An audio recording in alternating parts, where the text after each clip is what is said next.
حضرت موسیٰ علیہ السلام کا زمانہ مبارکہ ہے.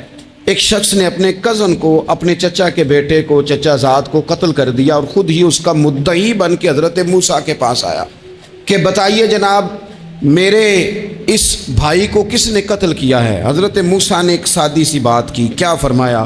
وَإِذْ قَالَ مُوسَىٰ لِقَوْمِهِ إِنَّ اللَّهَ يَأْمُرُكُمْ أَن تَذْبَحُوا بَقَرَةً. حضرت موسیٰ علیہ السلام نے اپنی قوم سے کہا کہ اللہ تمہیں حکم دیتا ہے کہ ایک گائے ذبح کرو. گائے کا کچھ حصہ مقتول کو مارو، وہ خود اٹھ کے بتا دے گا مجھے کس نے قتل کیا ہے. یہ پہلا سپارہ ہے قرآن مجید کا، آپ اس کو دیکھ لیں. یہ آیت نمبر 67 سے شروع ہو رہا ہے. تو اب وہ چونکہ ذبح کرنا نہیں چاہ رہا تھا، اس کو پتا تھا کہ مجرم تو میں خود ہوں، وہ ذبح چونکہ کرنا نہیں چاہ رہا تھا، اس سے کہا کہ مارو ایک حصہ گائے کا، اس کو تو یہ اٹھ کے بتا دے گا. تو اس نے جواب کیا دیا؟ قالوا اتتخذون ہزوا، یعنی لگا آپ میرے ساتھ مذاق کرتے ہیں، کبھی ایسا بھی ہوا ہے. قال اعوذ باللہ ان اکون من الجاہلین. حضرت موسیٰ علیہ السلام فرمانے لگے میں اللہ کی پناہ مانگتا ہوں میں جاہلوں میں سے ہو جاؤں. ہر وقت مذاق کرتے رہنا یہ تو جاہلوں کا طریقہ ہے. کن کا ہے؟ حضرت موسیٰ نے کہا ہے، قرآن پاک ہے. ہر وقت مذاق کرتے رہنا، خوش طبعی اور چیز ہے، مسکراتے رہنا، لیکن کسی کا مذاق ہر وقت اڑاتے رہنا کن کا طریقہ ہے؟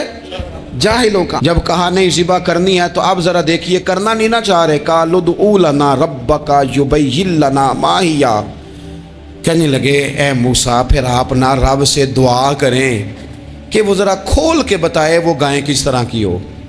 ارادہ نہیں نہ ذبح کرنے کا، آپ دعا کریں. قال انہ یقول انہا بقرۃ لا فارض ولا بکر. فرمایا کہ رب کہتا ہے وہ گائے نہ بوڑھی ہو نہ زیادہ بچیا ہو، عوان بین ذالک، ان کے درمیان ہو، یعنی جوان گائے ہو. فافعلوا ما تؤمرون، کرو جس کا تمہیں حکم دیا جا رہا ہے. قالوا ادع لنا ربک یبین لنا ما لونھا. لو اگلی بات سن لو. کہنے لگے آپ دعا کریں رب سے کہ وہ کھول کے بتائے اس کا رنگ کس طرح کا ہو، رنگ بتائیں کس طرح کا ہو. قال انہ یقول انہا بقرۃ صفراء. فرمایا رب فرماتا ہے کہ صفراء رنگ کی ہو، یعنی گہرے زرد رنگ کی ہو. یہ رب فرماتا ہے اس طرح کی گائے ذبح کرو. فاقع لونھا تسر الناظرین، اور جب کوئی اسے دیکھے تو اسے اچھا بھی لگے، آنکھوں کو اچھی لگے وہ گائے، اس طرح کی گائیں ذبح کرو. لو اتنی باتیں بتا دی. قالوا ادع لنا ربک یبین لنا ما ہی، کہنے لگے نہیں آپ پھر دعا کریں اللہ ذرا کھول کے بتائے گائیں کس طرح کی ہو. ان البقرہ تشابہ علینا، ہمیں ذرا گائیں پر شبہ پڑ گیا ہے کس طرح کی ذبح کرنی چاہیے. وَإِنَّا انشاءاللہ لمہتدون، اگر اللہ نے چاہا تو ضرور ہم ہدایت پا جائیں گے. پھر اللہ تعالیٰ نے فرمایا کہ قال انہ یقول انہا بقرۃ لا ذلول تثیر الارض، گائیں اس طرح کی ہو کہ وہ کبھی کھیتی میں نہ چلائی گئی ہو، یعنی اس کو کبھی کام نہ اس سے لیا گیا ہو. بیل کو لوگ لگاتے تھے نا، جو کام آج ٹریکٹر سے لیا جاتا ہے وہ گائے بیل سے لیا جاتا تھا. تو وہ کھیتی باڑی کے کام نہ اس کو لگایا گیا ہو. ولا تسقی الحرث، اور نہ اس سے پانی نکالا گیا ہو، نہ کھیت چلانے ہل چلانے میں لگائی گئی ہو. اور وہ جو کنواں ہوتا تھا جس کے گرد گائیں گھومتی تھی، تو کہا وہ بھی کام اس نے نہ کیا ہو گائے نے. مسلمۃ لا شیۃ فیہا، وہ ہر عیب سے پاک ہونی چاہیے. قالوا الآن جئت بالحق، اب کہنے لگے اب آپ صحیح بات لے کے آئے، اب سوال ختم ہو گئے نا. کہنے لگے اب آپ بات فذبحوہا، انہوں نے ذبح کر دی. وما کادوا یفعلون، پر ایسا کرتے نظر آتے، لگتا نہیں تھا کریں گے ذبح پر ذبح.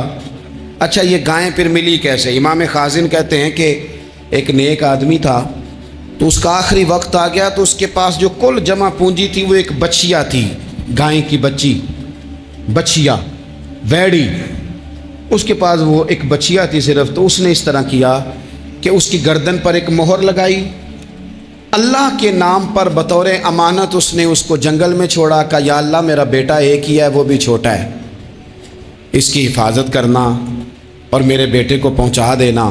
بچہ بالغ ہو گیا، اس کی ماں نے کہا بیٹا جو امانتیں رب کے پاس رکھوائی جائیں نا ان میں خیانتیں نہیں ہوا کرتی، جا جا کے جنگل میں آواز دے تیری گائے واپس آ جائے گی۔ اس نے جا کے جنگل میں آواز دی کہ وہ جو میرے باپ نے امانت رکھوائی تھی وہ کدھر ہے؟ وہ نشان لگی ہوئی گائیں دوڑتی ہوئی اس کے پاس آئی۔ واللہ خیر الرازقین، جب رب بندوبست کرے، جب اللہ بندوبست کرے تو پھر معاملہ اور ہوتا ہے۔ وہ گائے آ گئی۔ اب اس نے کیا کیا اس نوجوان نے کہ وہ گائے گھر لایا، ماں سے آ کے کہا کہ اماں یہ تو اللہ نے فضل کر دیا۔ ماں کہنے لگی پتر حالات ہمارے خراب ہیں، منڈی میں لے جا اسے بیچ دے، لیکن سودا میری مرضی کے بغیر طے نہ کرنا۔ کس کی مرضی کے بغیر؟ کس کی؟ اماں کی مرضی۔ اور سنو یار، تھے کچھ لوگ جن کو لوگوں نے تانے بھی دیے کہ تم ماں کے پیچھے لگ گیا ہے، لوگوں نے بڑا کچھ کہا، پر جو ماں کی مرضی پہ لگیں ناکام نہیں ہوتے زندگی میں۔ یہ دیکھو ماں کی مرضی پہ لگا۔ اس کی قیمت کتنی تھی گائے کی؟ بڑی مہنگی تھی، پر 3 دینار کی تھی۔ منڈی میں لے گیا، 3 دینار اس کی قیمت لگ گئی۔ تو ماں نے کہا تھا میری مرضی کے بغیر سودا نہ کرنا۔ اب بچے تو نہیں نہ مانتے، اماں کو کیا پتا باہر بزنس کیا ہے، لین دین کیا ہے، پر ماں نے کہا تھا میری مرضی۔ بندہ دے رہا ہے اسے 3 دینار، اس نے کہا جی میں نے طے تب کرنا ہے، ڈن تب کرنا ہے، پہلے اماں سے پوچھنا ہے۔ گھر جا کے اماں سے پوچھا، اماں کہنے لگی دے دے۔ واپس آیا تو اس نے کہا کہ میں 6 دینار دیتا ہوں پر میری شرط ہے، ماں سے نہیں پوچھنا۔ اس نے کہا تو 12 بھی دے، ڈن تب بھی ہونا ہے جب اماں نے کہنا ہے۔ وہ جب اس طرح کی اس نے گفتگو کی، واپس اپنی والدہ کے پاس گئے، کہنے لگے اماں سمجھ نہیں آتی، 3 دینار کی گائیں بندہ 12 میں خریدنے کو تیار ہے، شرط لگاتا ہے کہ اماں سے نہیں پوچھنا۔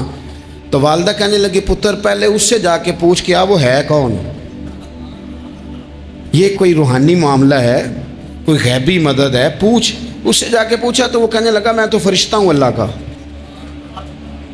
تو نے گائیں بیچنی نہیں، اس لیے کہ تیرا باپ بھی نیک ہے، تیری ماں بھی نیک ہے، رب تیرے رزق میں برکت پیدا فرمانا چاہتا ہے۔ ماں باپ نیک ہونا رزق میں برکت ہو جاتی ہے۔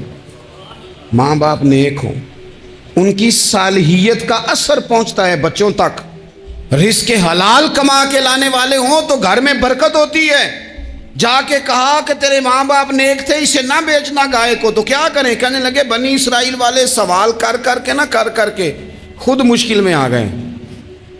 اب وہ ایسی گائے جو جوان بھی ہو، یہاں تو ہر غریب آدمی اپنی گائیں یہاں لگا دیتا ہے، کھیتی باڑی میں یہاں لگا دیتا ہے، کنویں میں پانی نکالنے میں، تو یہاں تو ہر ایک کی گائیں، تو ایسی گائیں جس کا رنگ بھی اتنا پیارا ہو، زیادہ بوڑھی زیادہ بچی بھی نہ ہو، اور ابھی تک کھیت میں بھی نہ لگی ہو، وہ سوائے تیرے کہیں نہیں ہے۔ اس نے کہا چل پھر مہربانی کر بتا میں کتنے کو دوں گائیں، اگر وہ آ جائیں تو کتنے کو بیچنی ہے؟ اسے کہنا کوئی نہیں، ریٹ تو زیادہ کرنا ہی نہیں۔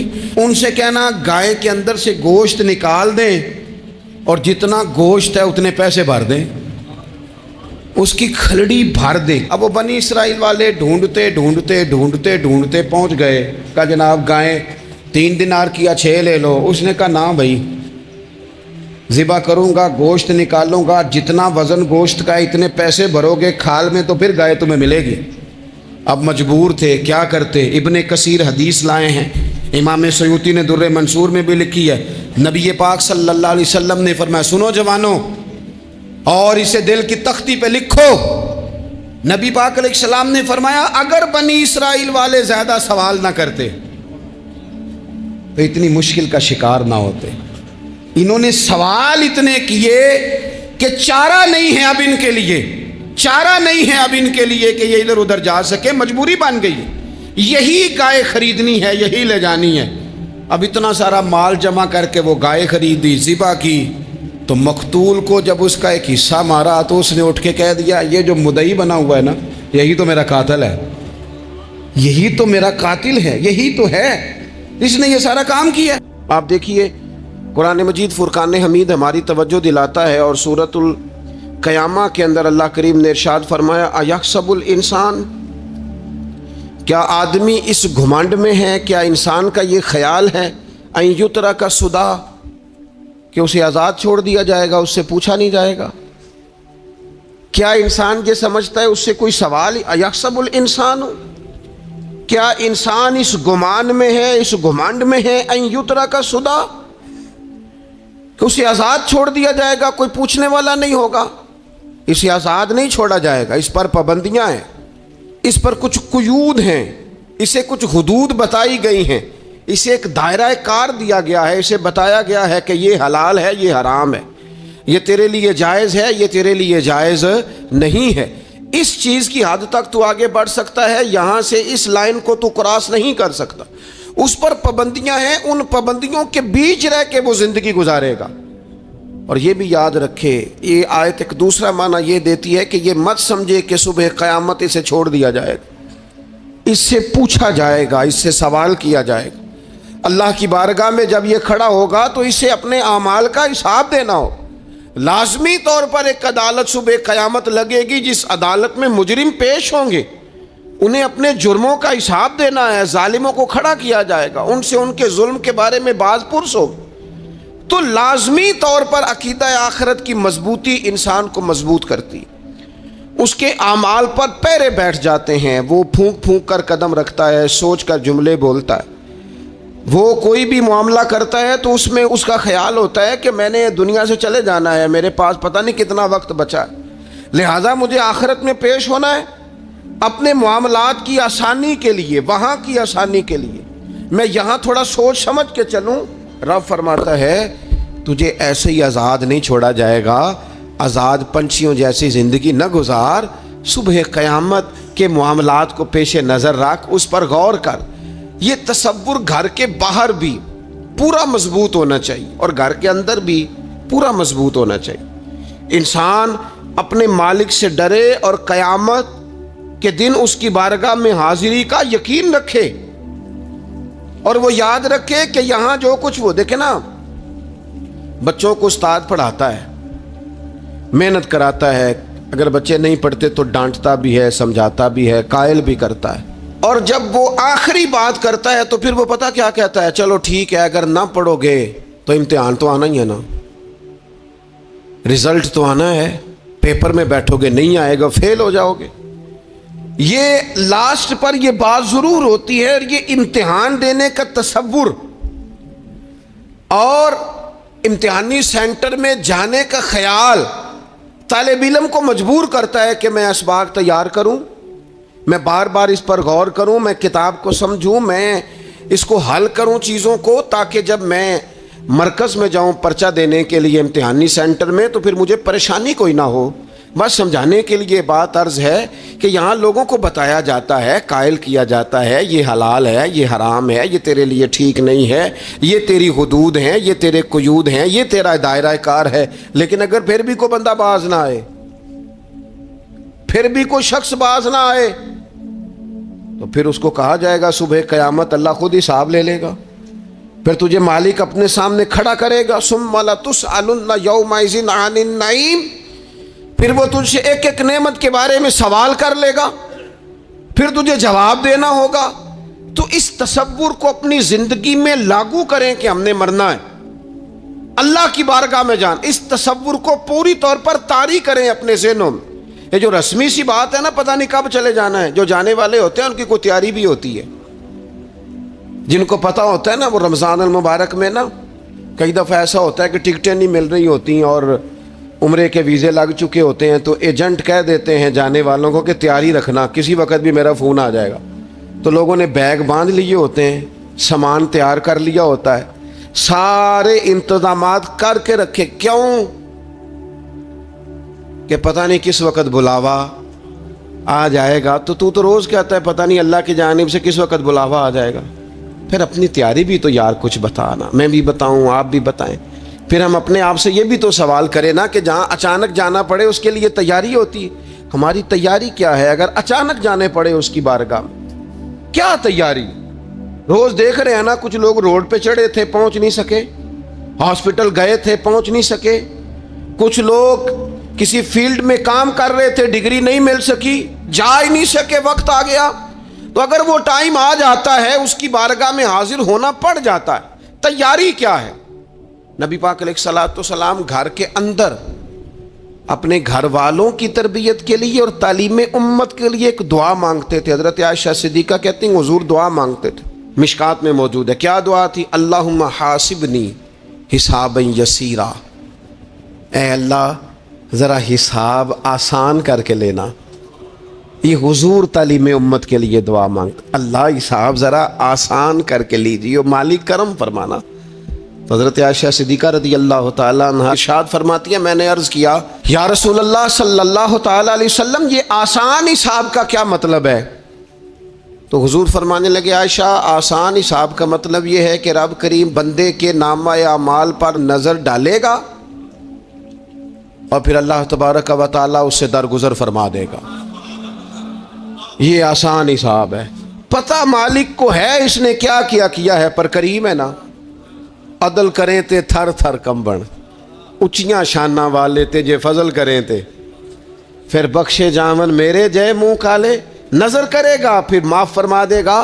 اور حضور فرماتے عائشہ یاد رکھو جس سے اس نے حساب لیا وہ پھر بڑی مشکل میں آ جائے گا، اس کے لیے مشکل ہو۔ اللہم حاسبنی حسابا یسیرا، اے اللہ تو حساب ذرا آسان کر کے لینا، ذرا آسان کر کے۔ یہ تعلیم امت کے لیے کہ امت کے دل میں خیال پیدا ہو کہ حساب دینا ہے، تو نے حساب دینا ہے، تو نے اپنے مال کا حساب دینا ہے، تو نے اپنے لفظوں کا حساب دینا ہے، تو نے معاملات کا حساب دینا ہے۔ تو جس کرسی پہ بیٹھا ہے، تو کلرک ہے یا صدر ہے، تو نے اپنی اس نشست کا حساب دینا۔ تو استاد ہے یا پیر طریقت ہے، تو مؤذن ہے یا خطیب ہے، تو جو بھی ہے تو نے حساب دینا ہے۔ تجھے تیرے منصب کے بارے میں پوچھا جائے گا، تجھے تیرے عہدے کے بارے میں پوچھا جائے گا، تجھے اپنی ذمہ داریوں کے بارے میں حساب دینا۔ اللہ کی بارگاہ میں تمہیں جا کے بتانا ہے کہ تم نے کیا اعمال کی۔ اس تصور کو پکا کریں اپنی۔ یہ تصور کتنا کو پکا ہونا چاہیے، دنیا کیا ہے اور آخرت کیا ہے۔ ہمارے ہاں لوگوں نے بہت بڑا لمبا چوڑا دنیا کا تصور بنا لیا ہے، کار جہاں دراز ہے، لمبا تصور، دنیا داری کے لیے لمبی منصوبہ بندی، دور دور تک میں نے یہ کرنا ہے، پھر میں نے یہ کرنا ہے، پھر اس کے بعد انشاءاللہ یہ کر دینا۔ یہ تو آپ نے 300 سال کی پلاننگ بتا دی ہے، یہ تو 300 سال کی پلاننگ بتائی۔ کیا بتائیں تجھے اے باپ، کیا کار ہائے نمایاں کر گئے، بی اے کیا، نوکر ہوئے، پینشن ملی، پھر مر گئے۔ زندگی تو اتنی سی ہے، اتنی لمبی منصوبہ بندی، اس میں آخرت کہاں ہے؟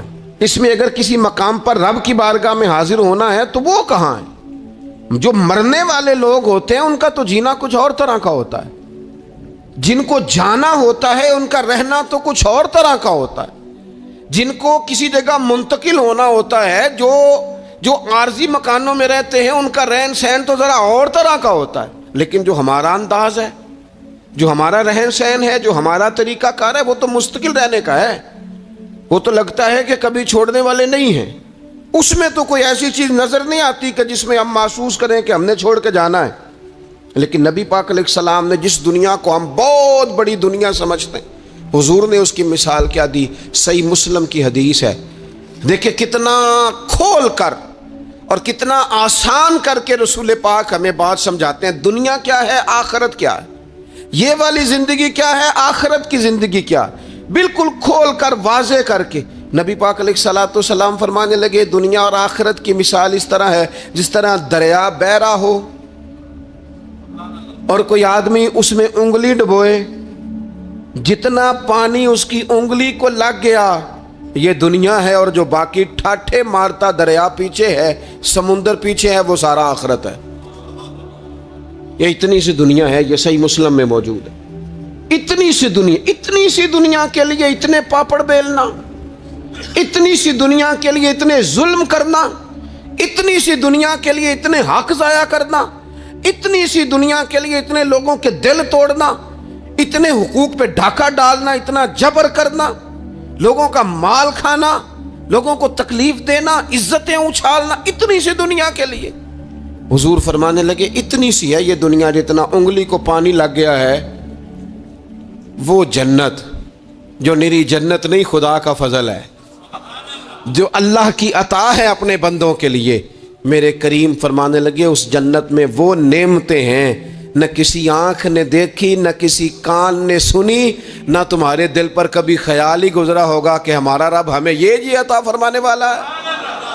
تو تھوڑا سا نا 24 گھنٹوں میں کچھ ٹائم اپنی آخرت کے لیے، اپنے سارے معاملات کو مرتب کرتے ہوئے کچھ زندگی کے کام اپنی آخرت کے لیے۔ آپ یقین کریں، بچوں سے لے کر بڑوں تک، ان پڑھ سے لے کر پڑھے لکھے تک، ہم نے جس کو اپنے مزاج کے مطابق کم فہم سمجھا اس سے لے کر دانشور تک دوڑ لگ گئی دنیا جمع کرنے کی۔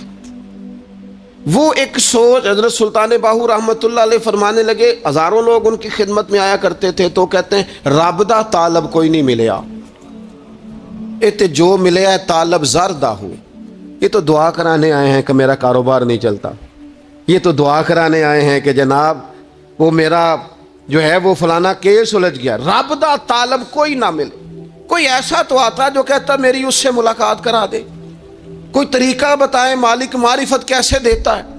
کوئی تو ایسا آتا جو کہتا کہ آؤ نہ کچھ باتیں درد کی کریں، کچھ عشق رسول کی تم کرو، کچھ محبت مصطفیٰ کی میں کروں۔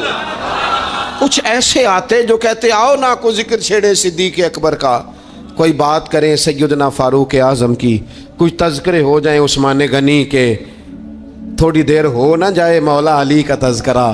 کچھ لوگ ہوتے نا ایسے جو اس طرح کے ہوتے، لیکن وہ ہر وقت دنیا داری، ہر وقت اچھا کہیں اکتاتے بھی ہیں نا، تھک گئے کاروبار کر کر کے، کہیں اکتاتے بھی ہیں تو کرتے کیا ہیں، سیر کرنے چلے جاتے ہیں۔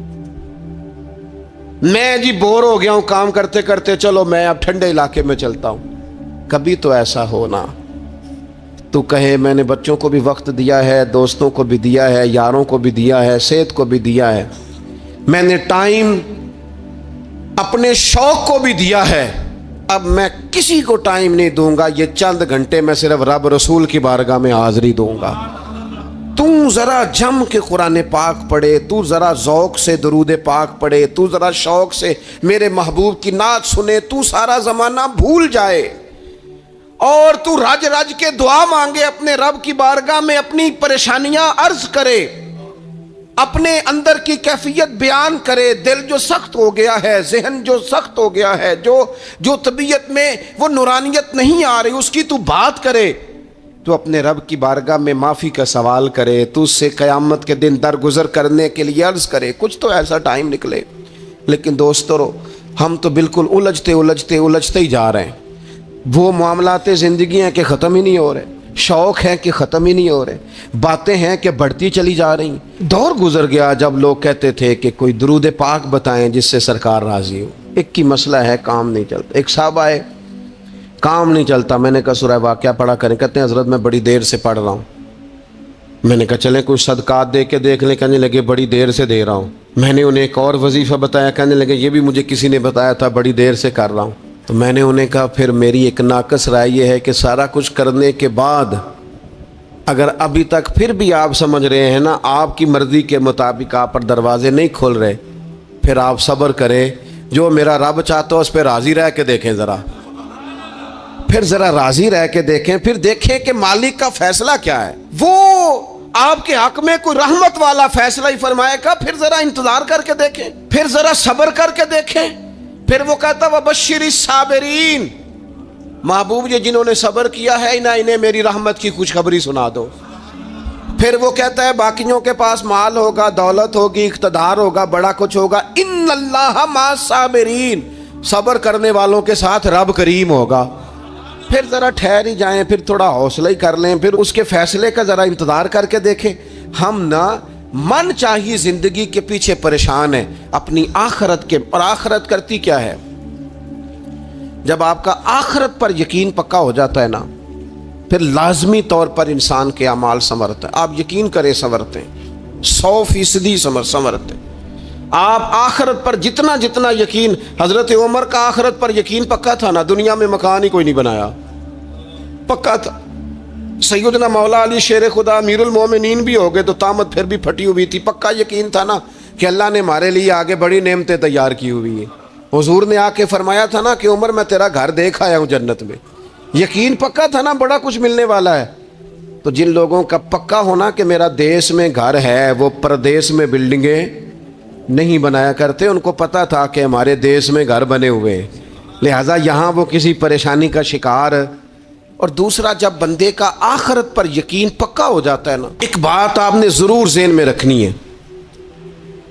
ہمارے محدثین نے لکھا ہے جس بندے کا صرف دنیا داری میں جینے کا مزاج ہو جاتا ہے نا، وہ بزدل ہو جاتا ہے، اور جس کا خیال ہوتا ہے نا زندگی عارضی ہے، صبح قیامت دوبارہ اٹھوں گا، وہ بندہ بہادر ہو جاتا ہے۔ جس کا خیال ہے نا یہی کچھ ہے، کھا لو پی لو، بس یہ زندگی ختم ہو گئی تو ختم ہو گئی، مر گئے تو مر گئے، ختم ہو گئے، فنا ہو گئے، ان لوگوں کا مزاج بزدلانہ ہو جاتا ہے، جرت مند نہیں رہتے۔ اور جن کا یہ خیال ہوتا ہے نا مرنے کے بعد بھی اٹھنا ہے، ایک نئی زندگی اللہ عطا کرے گا، وہ لوگ پھر موت سے گھبراتے نہیں، انہیں مرنے سے ڈر نہیں لگتا۔ پھر موت کا لفظ کوئی بندہ سنا کہ انہیں بلیک میل نہیں کر سکتا، وہ بندے طاقتور ہو جاتے ہیں، باہمت ہو جاتے ہیں۔ حضرت جابر بن عبداللہ فرماتے ہیں، بخاری میں حدیث ہے، فرماتے ہیں ایک احد والے دن ایک صحابی کھجور کھا رہے تھے، تو کھجور کھاتے کھاتے انہوں نے نبی پاک صلی اللہ تعالی علیہ وسلم کی خدمت میں عرض کی، حضور اگر میں آج شہید ہو جاؤں تو کہاں جاؤں گا؟ تو محبوب فرمانے لگے، میرا رب اپنے فضل سے تجھے جنت عطا کرے گا۔ حضرت جابر ابن عبداللہ رضی اللہ تعالیٰ عنہ فرماتے ہیں اس بندے نے کیا کیا، اس نے نا کھجور جتنی کھا لی تھی کھا لی، باقی نکال دی منہ سے، تلوار لی، میدان میں گئے، شہید ہو گئے۔ سبق ہمیں کیا دیا؟ کہنے لگے جب مرتے ہی اللہ تعالیٰ جنت عطا کرے گا، پھر کھجور کھاتے کھاتے رہنے والی دیر بھی کیوں کرنی ہے؟ پھر چھوڑو، جنت میں جا کے اللہ کے دیے ہوئے انعام کھائیں گے۔ کھجور کھانے کی بھی دیر برداشت نہیں کی۔ یہ آخرت کا اجر، آخرت میں رب کی بارگاہ میں کھڑے ہونے کا تصور بندے کو طاقتور کر دیتا۔ وہ بزدل، اقبال کیا کہتے ہیں؟ اقبال کہتے ہیں موت کو سمجھے ہیں غافل اختتام میں زندگی، یہ ہے شام میں زندگی، پھر صبح دوام میں زندگی۔ اور حضرت بلے شاہ بھی بول پڑے، وہ کہنے لگے عرش فرشتے بانگاں ملیاں مکے پہ گئے شور، بلے شاہ آسان نہیں مرنا، اے تے مر گیا ہی کوئی ہور، یہ تو کسی۔ اور پھر ایک اور درویش بولے، وہ کہنے لگے وارث شاہ او کدو مر دے، وارث شاہ او کدو مر دے جنہ کیتیاں نیک کمائیاں نے۔ وہ تو اللہ کی بارگاہ میں انعام پاتے ہیں، ایک پل ہے موت، اس پل سے گزرتے ہیں، پھر رب کا فضل انہیں ملتا ہے۔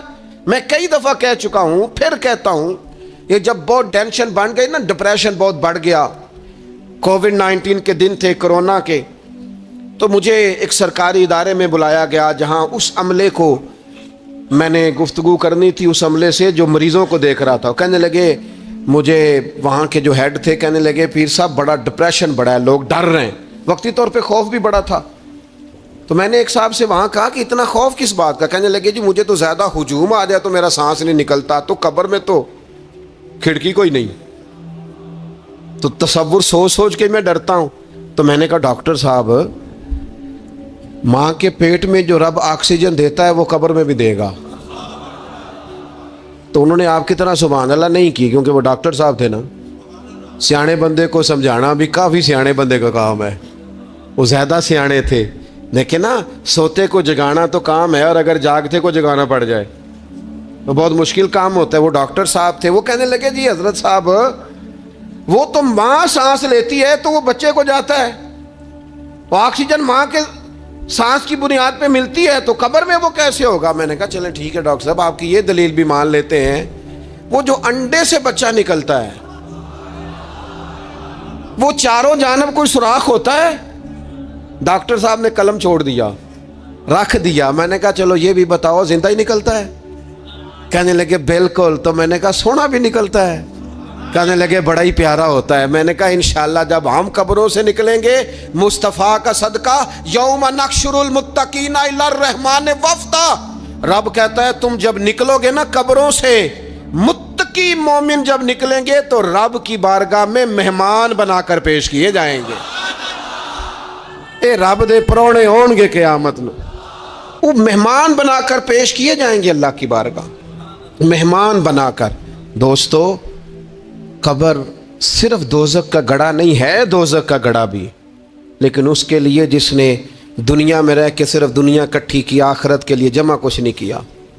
اور جس نے یہاں رہ کے وہاں کے لیے کوشش کی، صبح سے شام تک ڈرا کہیں میرا رب ناراض نہ ہو جائے، کہیں حضور کی بتائی ہوئی حدیں معاذ اللہ مجھ سے کراس نہ ہو جائے، جس نے محتاج زندگی گزاری اس کی قبر گڑا نہیں، کھڈا نہیں، بلکہ حضور فرماتے ہیں روضۃ من ریاض الجنہ، اس کی قبر تو باغ ہے، باغ۔ ایک منٹ کے لیے صرف سوچنا، بندہ فوت اور سیدھا اسے باغ میں چھوڑا ہے کوئی، باغ ہے قبر، باغ، اور باغ بھی معمولی نہیں، معمولی کیاری نہیں، روضۃ من ریاض الجنہ، جنت کے باغوں میں سے باغ، اور باغ اتنا سونا ہے جس میں آنکھ کھلے گی تو پہلی زیارت ہی مدینے والے رسول کی نصیب ہوگی۔ تو خوف آتا ہے وہاں جاتے ہوئے۔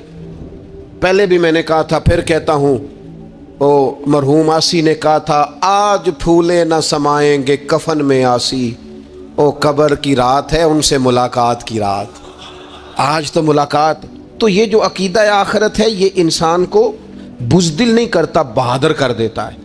جو لوگ عقیدہ آخرت نہیں رکھتے بزدل ہو جاتے ہیں، اور لازمی طور پر بزدل ہو جاتے ہیں۔ اسی طرح یہ جو عقیدہ آخرت ہے یہ صبر و تحمل پیدا کرتا ہے انسانی زندگی میں، ٹھہراؤ پیدا کرتا ہے۔ انسان محسوس کرتا ہے کہ کل دنیا یہ نہیں، آگے بھی اللہ بڑا کچھ عطا فرمانے والا ہے۔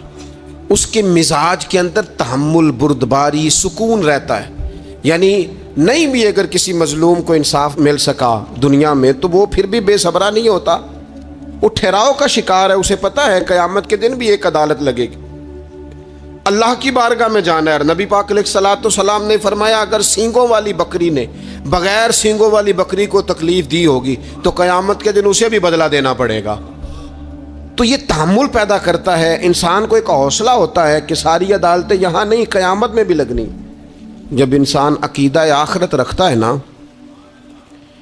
تو پھر اس کے لیے نا رب کے رستے میں خیرات کرنا بڑا آسان ہو جاتا ہے۔ پھر نہ وہ محسوس کرتا ہے کہ میں نے سارا کچھ یہاں کے لیے جمع نہیں کرنا، کچھ میں نے وہاں کے لیے بھی جمع کرنا ہے۔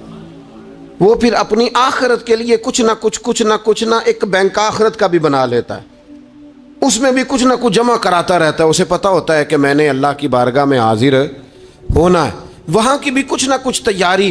نبی پاک صلی اللہ تعالیٰ علیہ وسلم نے بکرا بھیجا گھر میں ذبح کرنے کے لیے، تو سرکار تشریف لائے سر شام، تو فرمایا کیا بنا؟ عرض کی یا رسول اللہ صلی اللہ تعالیٰ علیہ وسلم سارا بانٹ دیا ہے، محلے داروں میں، رشتہ داروں میں، غریبوں میں سارا بانٹ دیا، بکرے کی ایک دستی صرف بچی ہے آپ کے لیے رکھی ہے۔ تو حضور نے توجہ کیا دلائی، محبوب نے کس طرف رخ کیا؟ حضور فرمانے لگے اپنے اہل خانہ سے، ازواج مطہرات سے، کریم فرمانے لگے عائشہ وہ جو تم نے بانٹ دیا ہے نا وہ سارا ہی بچ گیا ہے، وہ سارا ذخیرہ ہو گیا، وہ جمع ہو گیا ہے آخرت کے لیے، وہ ہمارے پاس بچ گیا ہے۔ یہ جو تم سمجھتے ہو نا یہ بچا کے رکھا ہے، یہ تو ہم استعمال کر لیں گے، وہ ہم نے سیو کر لیا ہے، وہ بچ گیا ہے۔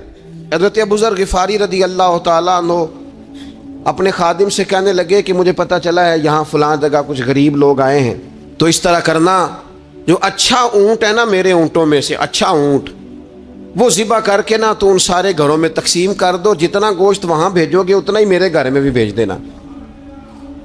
آپ کا وہ خادم کہتا ہے میں نے اپنی سمجھ کے مطابق اچھا اونٹ ذبح کر کے گوشت بنا کے میں نے بانٹا، اور میں نے اس طرح کیا کہ وہ حضرت ابو ذر غفاری کے گھر بھی اتنا ہی گوشت بھیجا جتنا تمام غربا کے ہاں میں نے بانٹا تھا۔ شام کو جناب ابو ذر غفاری اپنے اونٹوں کے باڑے میں آئے جہاں باندھا کرتے تھے اپنی حویلی میں، تو آ کے دیکھا کہ وہ سرخ بہترین اونٹ جو سب سے بہترین تھا وہ تو کھڑا ہے۔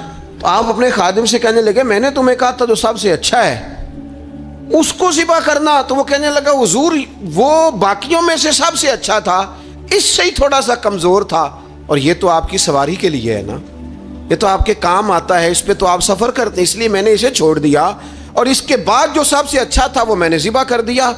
تو حضرت ابو ذر غفاری فرمانے لگے تو شاید سمجھا نہیں، میں اسے بھی سواری کے لیے رکھنا چاہتا تھا پر اپنی آخرت کی سواری کے لیے۔ میرا دل تھا وہ جو آخرت میں سفر کرنا ہے نا، دشوار گزار گھاٹیاں ہیں، ان گھاٹیوں کے لیے وہ اونٹ میرے کام آ جائے گا، لہذا میں نے تجھے کہا تھا جو سب سے بہتر ہو وہ دے دینا تاکہ ذرا میری آخرت کی سواری بن جائے، تاکہ میں ذخیرہ کر لوں۔ بڑا دیا بال بچوں کو، بڑا دیا بہن بھائیوں کو، بڑا دیا دوست احباب کو، بڑے قرضے دیے ادھر ادھر، لیکن ساری زندگی دیے، ایک موقع پر صرف آپ نے کسی کو انکار کیا نہ، ایک موقع پر، تو وہ پچھلے جو 99 دفعہ آپ نے دیا ہوتا ہے وہ اس کا بھی منکر ہو جاتا ہے. وہ کہتا ہے تو نے کدی کام ہی نہیں آیا، وہ تو نے تو میری امید ہی توڑ دی. وہ سارے شکوے، ساری زندگی کہاں خرچ کر دی بلا، کس مقام پر. اور یہاں حال یہ ہے کہ حضور فرماتے ہیں جب تو صدقہ دیتا ہے تو رب اسے اپنے دستے قدرت میں لیتا ہے، اور اس طرح تمہارے صدقے کو پالتا ہے جس طرح تم اپنے گھر میں بچھڑا نہیں پالتے. اس طرح صبح قیامت تمہیں وہ نتیجے کے طور پر پلا ہوا صدقہ ملے گا. ہم اپنی آخرت کو چونکہ اس لیول پر یقین نہیں لاتے الا ماشاءاللہ، لہٰذا اس کی تیاری کے لیے ذخیرہ نہیں کرتے. اپنی آخرت کی تیاری کے لیے ذخیرہ کریں اور کوشش کریں کہ اور یہ عقیدہ اپنی اولادوں میں، اپنے متعلقین میں، اپنے احباب میں اس کو راسخ کریں. کوئی نہ کوئی بات عقیدہ آخرت کی، قیامت کی ضرور اس کا تذکرہ کریں. ان باتوں کو اپنی زندگی کا حصہ بنائیں. اگر عقیدہ آخرت نہ ہو تو دنیا کی ساری چیزیں ویسے ہی لوگوں کو عجیب لگنے لگ جائیں.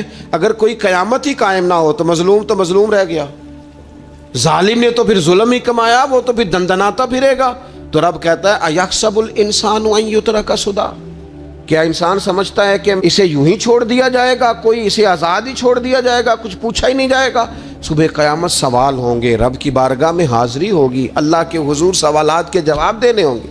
لہٰذا اپنی زندگی کے اعمال کو مرتب کرتے وقت، کوئی بھی کام کرتے وقت ایک تصور ضرور ذہن میں رکھیں کہ مجھے صبح قیامت اس کا حساب دینا ہے. یہ جو جواب دہی کا تصور ہوتا ہے یہ انسان پر پہرے دار ہوتا ہے، یہ اس کو مضبوط کرتا ہے، اس کی عقیدے کی بنیادیں اس کے عمل کو طاقتور کر دیتی ہیں. لہٰذا عقیدہ آخرت اپنے بچوں میں، آنے والی نسلوں میں. آپ دیکھیں حضور نے یہ عقیدہ آخرت مضبوط کر دیا تھا نا، تو پھر سیدہ فاطمہ الزہرا نے کچے مکان میں ساری زندگی گزار دی. پھر محبوب پاک نے دیکھا کہ وہ اونٹ کے بالوں کی بنی ہوئی چادر اوڑھ کے چکی پیس رہی ہیں. تو محبوب نے یہ نہیں فرمایا کہ اللہ آسانی کر دے گا، اچھا وقت آ جائے گا تو فکر نہ کرنا، یہ مشکل نہ. محبوب کریم نے فرمایا فاطمہ دنیا میں تھوڑی مشقت برداشت کرو، اللہ آخرت کی ساری سعادتیں آپ کو یہ عطا فرمائے گا. گویا کریم نے فرمایا آپ کو یوں ہی زندگی گزارنی ہے، یہی طرز رکھنی ہے، اسی طرح ہی آپ کو وقت گزارنا ہے. جو آرام کا وقت ہے وہ اللہ تعالیٰ جنت میں عطا کرے گا. عقیدہ آخرت کی مضبوطی. تھوڑا سا ہمارے ایک بڑے قریبی دوست تھے، بڑا میرا ان سے پیار تھا، 34.5 سال عمر، خود ہارٹ اسپیشلسٹ ڈاکٹر. لیکن یہ پچھلے ہفتے وہ مریضوں کو چیک کر کے نیچے آ کے دفتر میں بیٹھے. ایک تو لوگ کہتے ہیں نا ہسپتال پہنچ جاتا تو شاید بچ جاتا، تو ہاسپٹل کے اندر ہی تھے اور ابھی چڑھتی جوانی، 34-35 سال عمر. لیکن کمال یہ تھا کہ میرے جیسے کئی لوگوں نے بھی آنسو اس لیے بہائے کہ اتنی چڑھتی جوانی میں، اتنے خوبصورت ماحول کے اندر بھی انہوں نے مزاج خیر خواہی کا بنایا ہوا تھا. ہر شخص سے حسن کلام اور رب رسول کی طرف اپنا لگاؤ، نماز کی پابندی. جب بھی حال پوچھنا تو کہتے تھے اللہ اور اس کے رسول کا فضل ہے.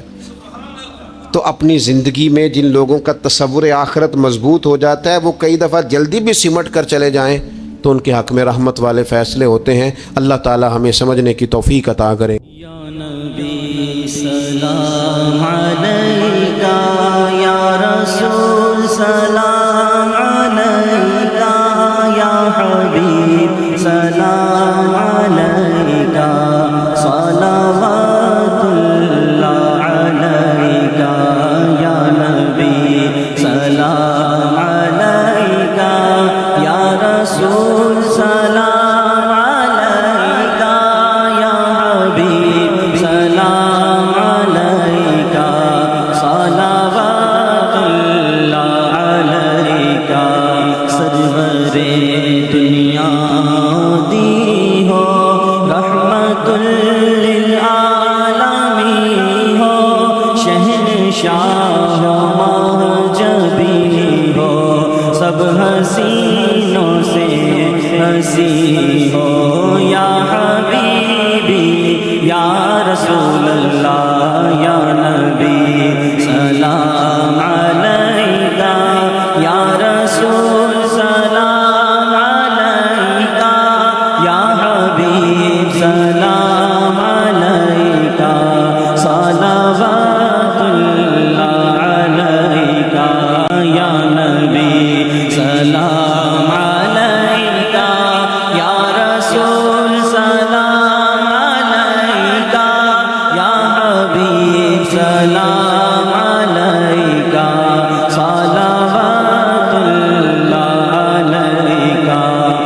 شناس بھی تمہیں